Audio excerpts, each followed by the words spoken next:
Or was it really where you had like an intuition, you landed on hub and spoke model? No, I mean, it's relatively Thank you. new. Makes you feel a little bit more human. All right. Yeah, it's relatively new. I mean, the fact of the matter is where it came out of is I was struggling to find enough time to do all the things that I want to do. And I know how to go viral. Yeah. Like, and I don't mean that in like an arrogant way, but right. I know what type of content is more likely to go viral. My goal, rather than to go viral all the time, is to show off my expertise. Yeah. And to say like, okay, this won't be as popular with as many people, but the people that it is popular with will get tremendous value from this guide, this thread, this LinkedIn post. The question that I ask myself is like, is this the kind of content that I would be proud of 10 years later?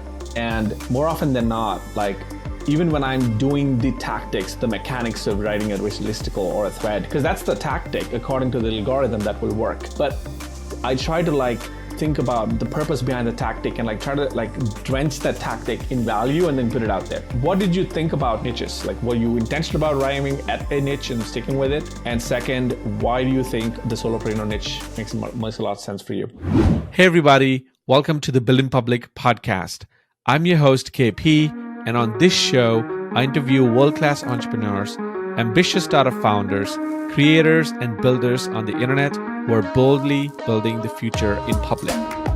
This podcast is my excuse to take you all on a curious journey to understand, learn, and hopefully be inspired by the worldviews, insights, and stories of these fabulous people changing the world. So far, I've gotten the rare privilege to sit down with incredible guests like Gary Vee, Alexis Ohanian, Kat Cole, Sahil Levingia, and many more leaders. So check out the full podcast listing at buildingpublicpodcast.com. Now buckle up and get ready for our latest episode.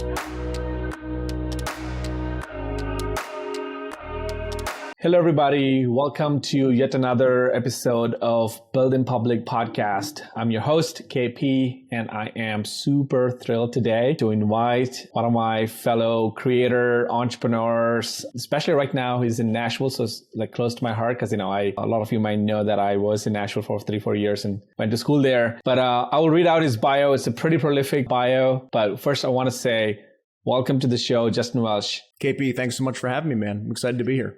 I cannot, thank you. And I can't skip on this bio, man. This is prolific. Over the last decade, you've helped two $50 million companies, teams of 150 plus, people raised over $300 million in venture capital. And then you got burnt out and you decided to choose a brand new path of helping solopreneurs, helping founders, and through your digital products and through advising. Now, when you're not advising and building products, you're an angel investor, a mentor to entrepreneurs in LATAM with 500 startups, and an LP at GTM Fund. All in all, you're one of the most prolific internet Twitter creators that I've come across. And I was trying to figure out a phrase that would summarize who you are in my head and probably would introduce you well to our audience here. And I thought about this and I thought maybe the most leveraged, disciplined creator to an entrepreneur that I know of. So with that said, welcome to the show again. Thanks, man. I really appreciate that. And it's nice to hear that. It doesn't always feel that way from my perspective, but it's nice to hear that it does from yours. So thank you. It definitely does from outside. And so I got a few prompts that I want to ask you questions on. I'm not going to go super deep into your backstory and your journey into this new chapter, because I feel like that was covered in some of the episodes that I watched, some of your interviews. But I want to ask some more tactical things that I don't know if you got the chance to talk about publicly on video or audio. So maybe that could be part of the content that you can share with your audience later too. So let's kick it off with one thing that I thought was super interesting in the last month that you shared with the Twitterverse, which is this concept of hub and spoke model of creating content. Yep. And I thought that was very unique. And it was, of course, some essence of that was obvious to many people, but I think your spin on it and the way you've executed it, you even have a visual in that newsletter edition where it's like there's a little hub in the center and then there's all these spokes around it. So do you want to sort of take us through what that was, first of all, and then tell me why you landed on that as a strategy? Yeah, so it kind of, much like a lot of things that I do, it came out of just necessity, a need for a better process or system to deliver the things that power my business. So to provide some context, what generally powers my business is content. It's getting people from Twitter or LinkedIn or other social media platforms off of social media and onto my website to browse my products and services. So with that being the sort of core goal of, my business, I wanted to build a system that would make it much more likely that people would do that on a regular basis. And so I had a few different pieces in what I create on a weekly basis. So I create a newsletter, I create, 10 pieces of LinkedIn content, generally 10 to 15 tweets, a thread.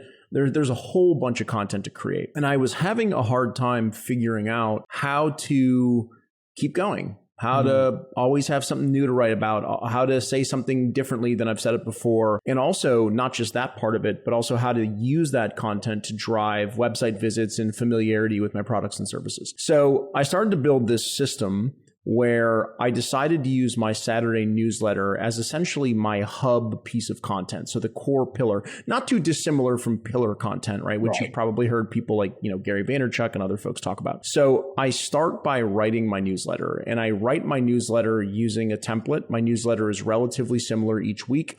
It generally teaches you how to do something in 4 or 5 steps that you can read in less than 4 minutes. So I ideate twice a week and I write that newsletter on Monday. Once I've written the newsletter, rather than think about the different content that I want to write, I kind of push that newsletter into a new process, which is I immediately write my teaser. So how am I going to tease people about the newsletter the day before it comes out? I write my post teaser, which is what am I going to say the day after in case you missed it to get you interested in going back and reading it. And then I start pushing out 6 different pieces of content. And I might forget what one of them is because I don't have it in front of me, but generally it's a story, an observation, a contrarian take, a listicle, past versus present, in a Twitter thread. Now, these 6 are ingredients of the newsletter, or are they separate pieces? They are spokes that come off of the newsletter. So for example, instead of sitting down and saying, I have to write 6 pieces of unique content, so what do I talk about? I look at the newsletter topic and I say, let's write a story about this topic. What's a contrarian take about this topic? What's an observation I had about this topic? What's a listicle that relates to this topic? And by pushing it through the lens of the newsletter, I suddenly have a topic to talk about, and writing those 6 different pieces of content becomes much, much simpler. Right. And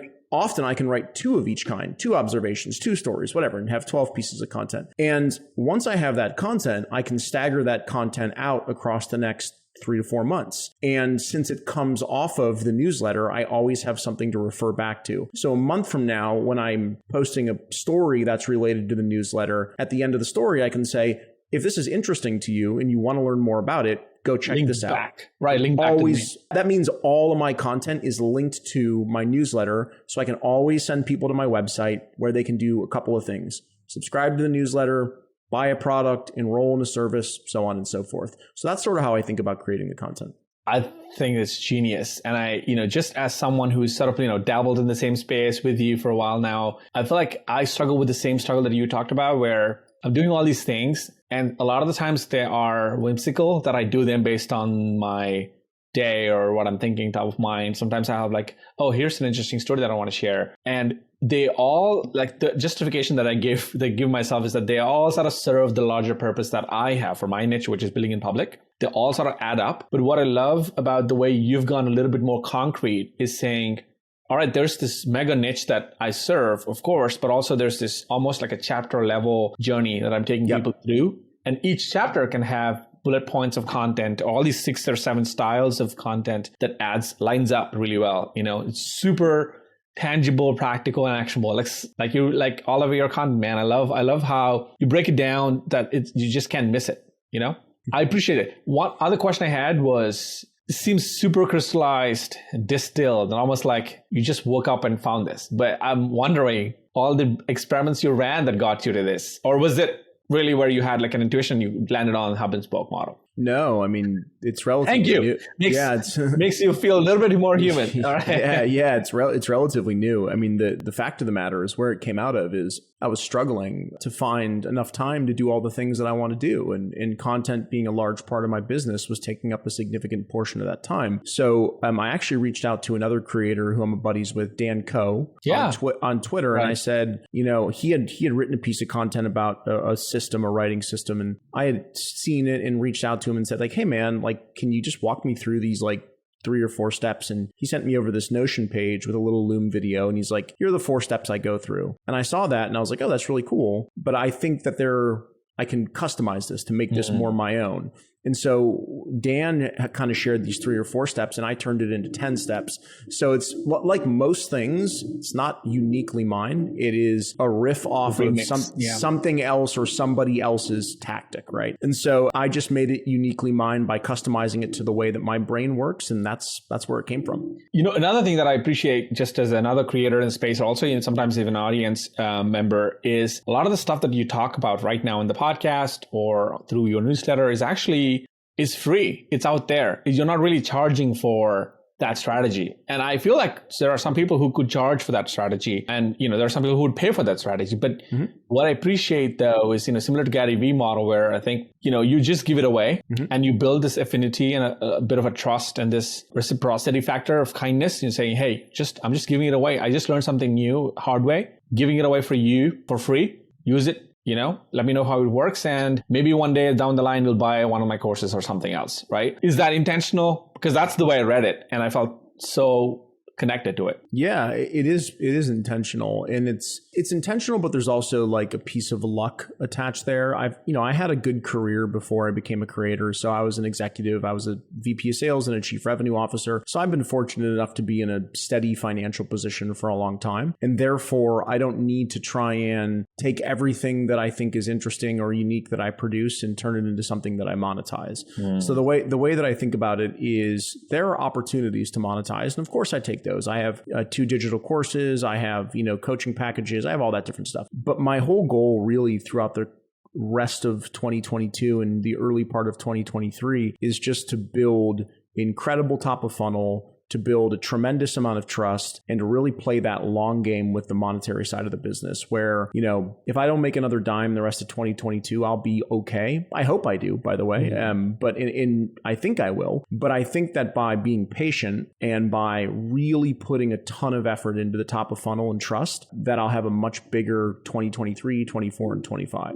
So that's sort of how I think about it.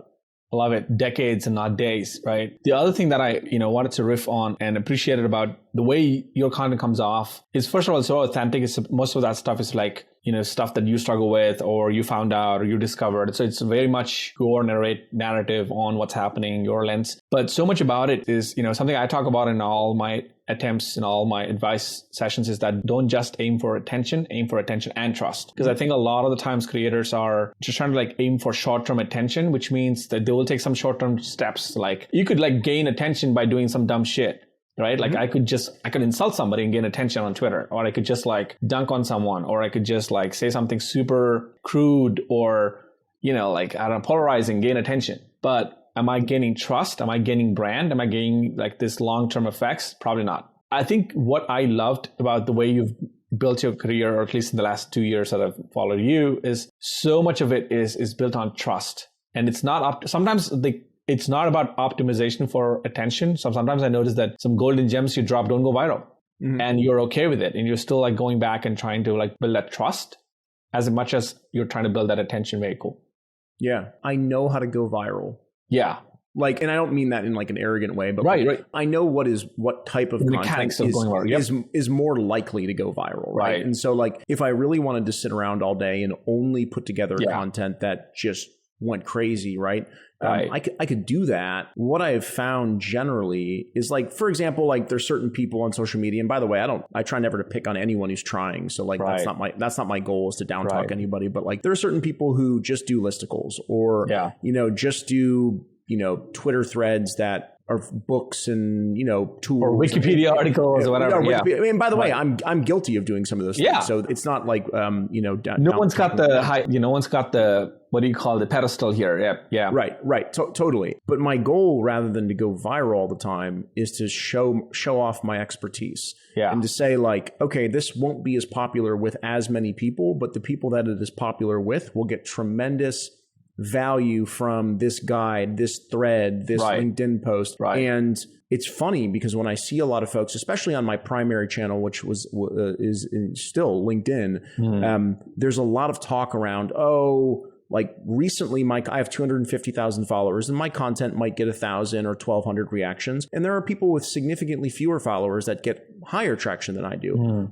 But I drive a ton of traffic to my website. Right. I drive the right traffic to my website and I get the right customers buying my products and services.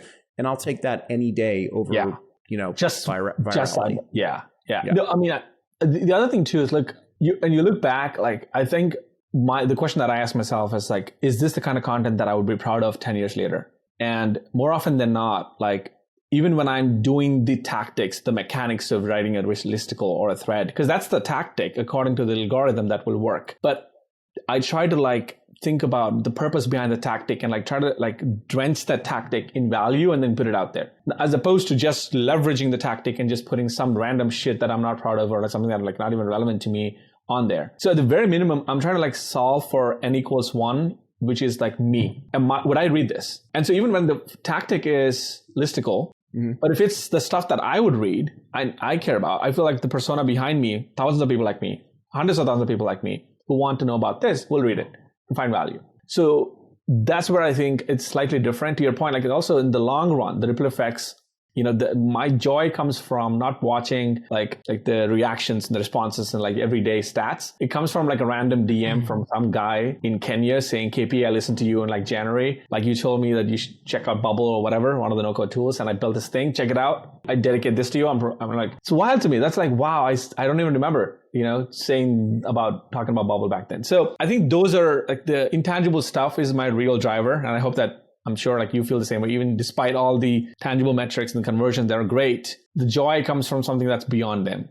For sure. I mean, I think about my business and my content and the creating that I do in a very similar fashion to how I think about or thought about building big sales organizations when I was a chief revenue officer, which is people are, especially, the more metrics driven you are, people say like the answer's always in the data. And that's quasi true. I think that like reactions and engagement and all that kind of stuff are all good indicators that you're doing something right. But it's like you said, it's the DMs, it's the, hey man, I read this thing and then I did this thing and it worked. Or I took your course and then I wrote 5 things and started a business and made 10 grand. Like those are the best, those are the sort of qualitative things on the side of the quantitative, metrics that you're measuring. So that's definitely the dual-sided sort of way I measure my business success. Right. Because this obviously like the former race of trying to go after metrics all the time is always draining because there's always somebody who's going to beat you at some other metric, right? Like if they come up with the brand new metric of like measuring EPI, engagements per impression or whatever, and like suddenly you're like, there's somebody else who's going to do so much better at that. So I feel like that chase is always like it's a distraction from the real purpose of content creation, in my view, which is to serve people and help people. Now, if we can reach a lot of people and if we can really influence a lot of people, that's great. But even if it's just one person, sometimes if we can change their life, help them make a really tough decision that they're struggling with, that's worth all the highs that I think I get sometimes. So, I mean, it seems like you're thinking the same thing. Another thing that I wanted to jump off to is this concept of niche and niching and like figuring out what your niche is. And I think that's another thing that a lot of people struggle with, especially beginner content creators, beginner entrepreneurs too. Like I'm sure you feel the same way even with startups, like they're trying to like build everything for everybody. What I loved about how you've arrived at your niche and you've stuck with it was the solopreneur niche. And again, you're not the first person on the planet to discover that niche, but you've embraced it. And I feel like there is a sense of like the way you embraced that niche was so unique and refreshing and you stuck with it. And you were still with it And that's so refreshing and different compared to so many people who are like window shopping niches. Tell us a little bit about how, first of all, what did you think about niches? Like, were you intentional about arriving at a niche and sticking with it? And second, why do you think the solopreneur niche makes a lot of sense for you? Yeah, I think that trying to be everything to everyone is probably never a good strategy. And so I'm a fan of having sort of a niche and staying focused on a particular, topic or subtopic to a group of people. I think, and by the way, I've used this phrase before. The more I think about it, the less I like it, which is like choosing or picking a niche. It kind of sounds like you're at a buffet and you just like pick something off the table. You're like, this is what I'm going to talk about. And I don't think that's necessarily how it happens. So for me, I arrived at my niche in a strange way, which was I quit my job in 2019. I started talking about SaaS sales because that's what my background was. People liked it. And so I started to gain some following on LinkedIn. But then all the questions were about LinkedIn, building following. So I was like, I'll talk about this more. And so I talked about LinkedIn more. And then I started to make some money by doing that. And so I started to share how I was doing that. And then people were like, how do I make money? How do I build digital product? And then I built 2 or 3 other revenue streams, started talking about that. So people are like, how do I build more revenue streams? So like, it was less about me picking a niche and more about me finding the intersection of 2 things. What my audience is interested in and what I'm obsessed with at the moment. And so the reason that I feel like what I'm doing with the solopreneurship sort of niche, as you call it, the reason that I think it's resonating is not necessarily because it's all that interesting, versus other folks who have talked about it in the past, but because I'm obsessed with it. Like, it's going to be, and again, I want to say this and make sure that it's not intended to be arrogant. It's intended to just be how I feel about it, which is it's going to be really hard to beat me talking about it because I like it. I love it. Like, I want to talk about it every day, and other people are slogging through their content because they feel like they have to put it together, and that's never going to win. Yeah. And so I know my audience loves it. I love it. And so it's not about really choosing a niche. It's about embracing an obsession. I love that. I think that was one of your newsletter articles too, right? Yep. Which was awesome. I loved how you phrased it around obsession.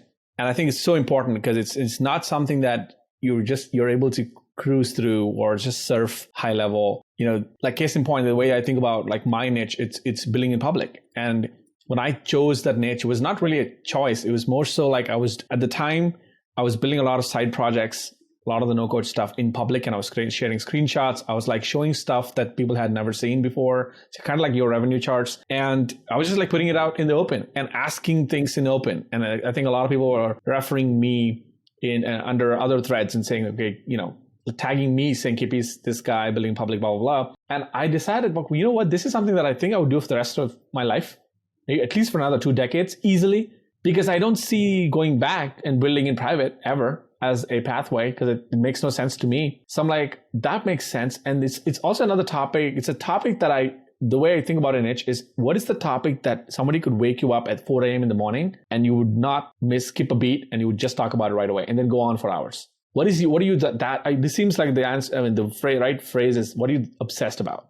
For sure. Right? I think that's and by the way, you can be obsessed with lots of things that people won't pay for. Yeah. So you sort of have to think through it. And that's why, to me, it's the intersection of those 2 things. It's not just what I'm obsessed with. It's also what my audience wants to hear about. And if you can find the intersection of those 2 things, you're probably off to a good start. It's a golden intersection. Awesome. Thank you. And so let's chat about this other thing that I thought you were doing that was so unique. And so this is about Twitter growth. You've built your Twitter really well, really intentionally. But one thing that stands out in your story, in your journey to me, Justin, is using Twitter replies as a growth strategy. I don't think I've seen any other person execute it that well. Maybe I know it. A lot of people know it. I do it here and there. But you like really do it. You're like obsessed about it to a point where, if I'm wrong, correct me, but I think you spend about 45 minutes to 1 hour a day applying to other people's tweets. That's wild. Tell us a little bit of why you chose to do that strategy and has it worked? Why do you think it works?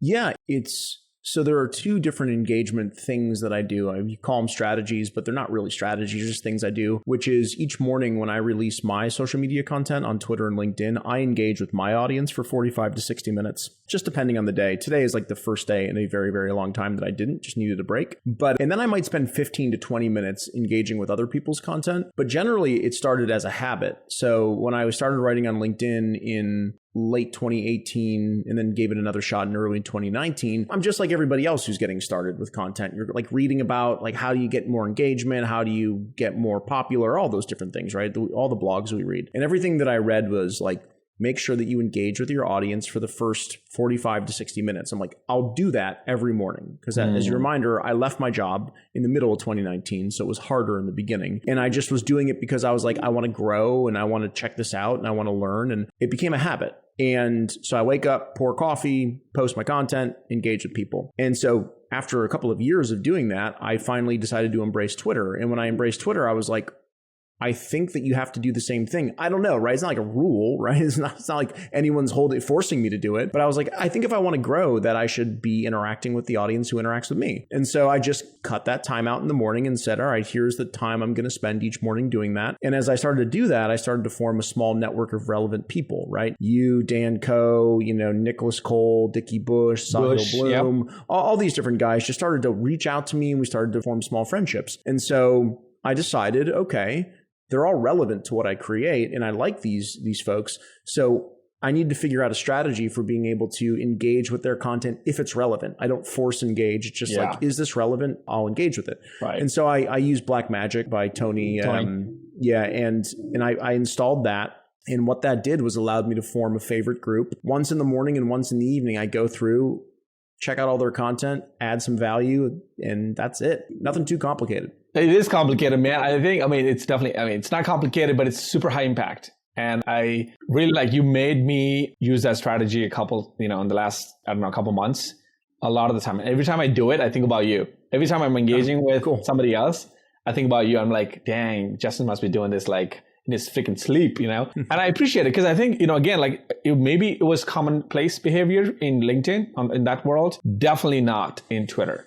I've never seen anybody do it the way you've done it. You do it almost every day. It's almost like a religious, like a serious, sincere, earnest habit. A lot of the folks, you'll be surprised, a lot of the top 1%, 10% content creators on Twitter, even when they drop their own threads, don't engage, right? Like it's just after they go to 100K or 20K, 30K followers, they don't ever engage with their own threads. Forget about engaging with somebody else's threads. Now, the ones you mentioned so far are slightly, an anomaly, like Sahil Bloom and Dickie Bush, there's, anomalies, but majority of them don't engage. I think they just it's more broadcasting. And what I loved about you and this group that you talked about is it's become much more of a back and forth conversation. Yep. And that's where I think they see the person, they see the creator, not the brand, behind you. And I think that's what makes it much more relevant and readable is what I was looking for.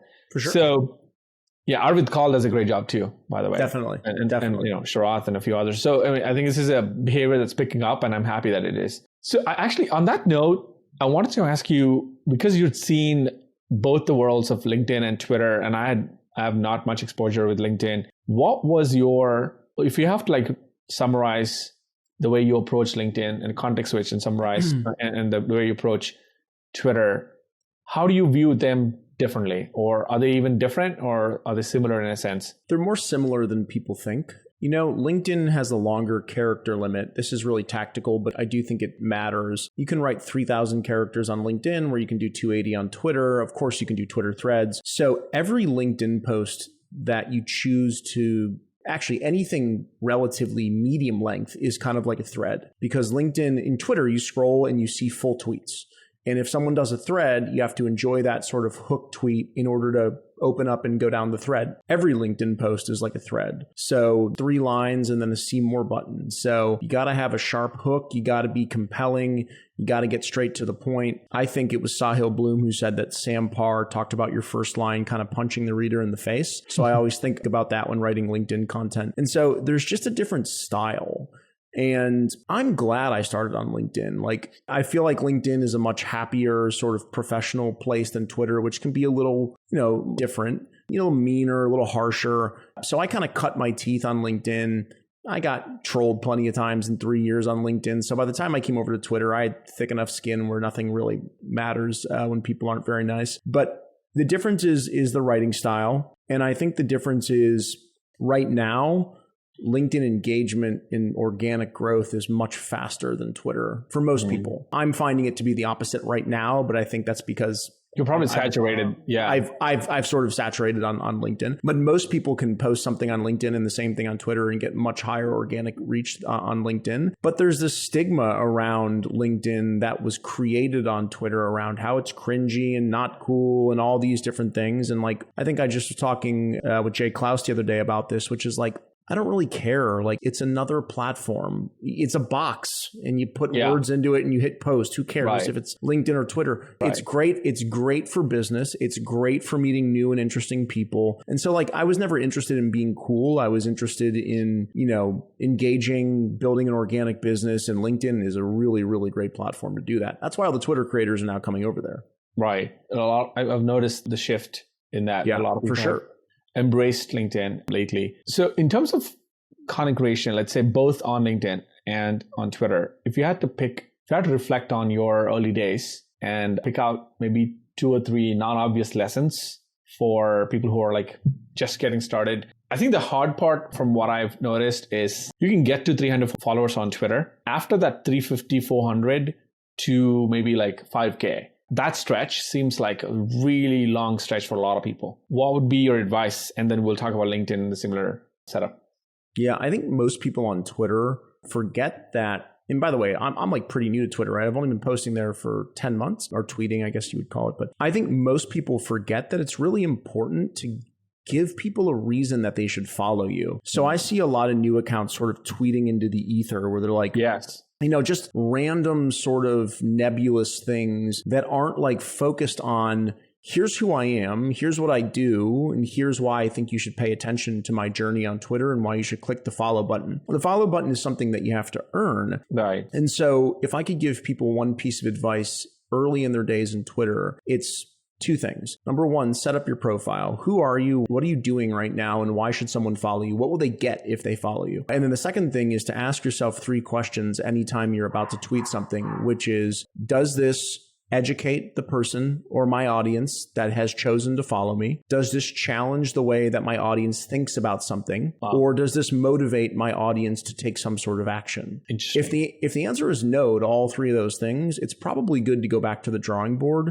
and educate, challenge, or motivate. Downstream, when you've built 100,000 followers, you can share yourself eating a sandwich or having a, like whatever. Right. But early on, it's really about getting people to hit that follow button. And that's the kind of content that I think at least generally does it. I also remember seeing you share that you have almost a theme, like educate, like you said, educate, challenge, and motivate, even for your publishing schedule. That some of the content will fall under one bucket and that goes on a certain day. Is that true? Like, how does that work? Like, can you give us a rough outline? To an extent. I don't want to be so rigid where it's like, oh, every Monday you're going to get this from me, Tuesday. But for the most part, I try and look and say, okay, what is the highest performing content? What are the best performing days? I like to match those things up. When do I feel like people are more likely to buy? What days? What times? I kind of match that up. The same thing that any startup founder or chief revenue officer would do at a SaaS business, which is why I'm so fortunate to have had that previous experience. So I try, but like there are plenty of times where I wake up with the intention of posting one thing and I swap it out for something else just because it feels right? There's a lot of subjectivity, I guess, to it.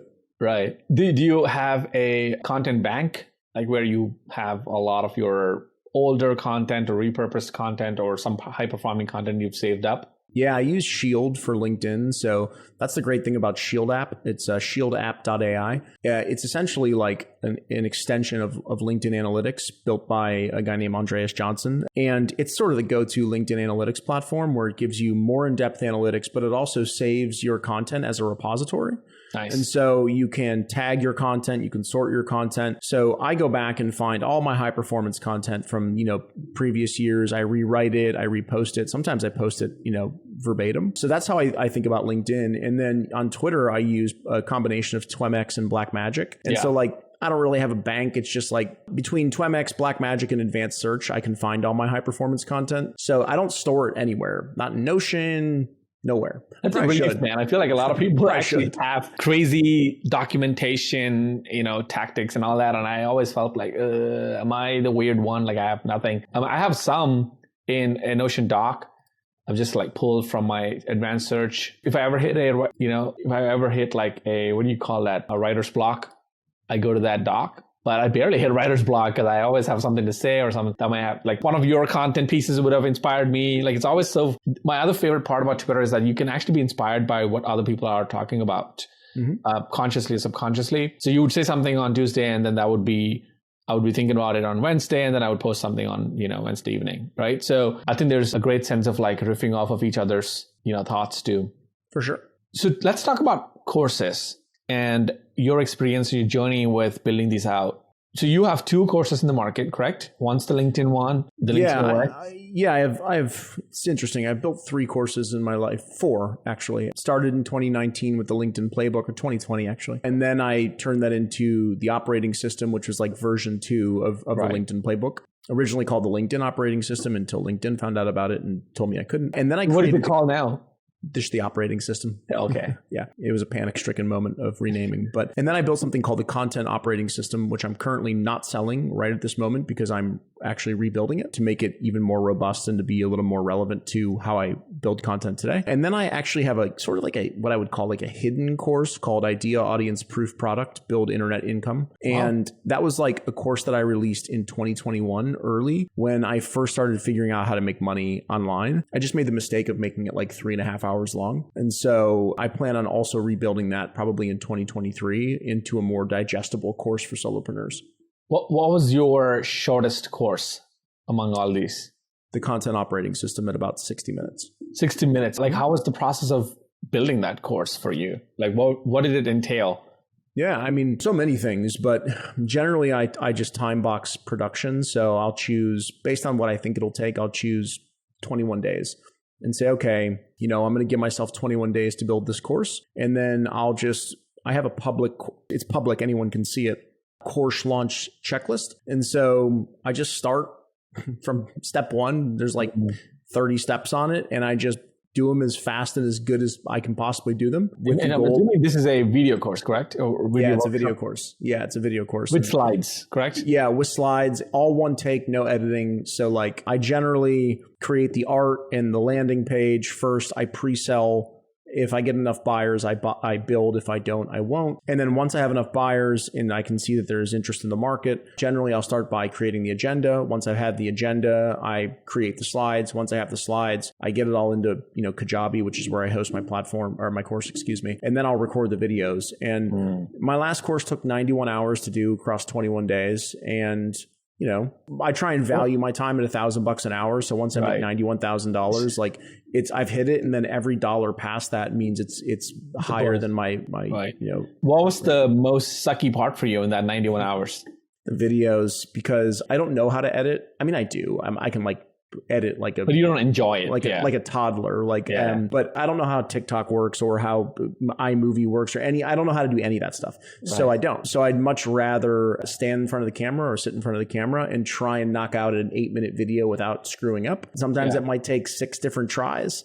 And on the 5th try, I might get 7.5 minutes in and screw it up. And so my wife can often hear me cursing upstairs when I'm recording my videos. But for the most part, I've got it down to a science by now. I love that. Yeah. I mean, the reason I asked some of this is because I'm planning on creating a course.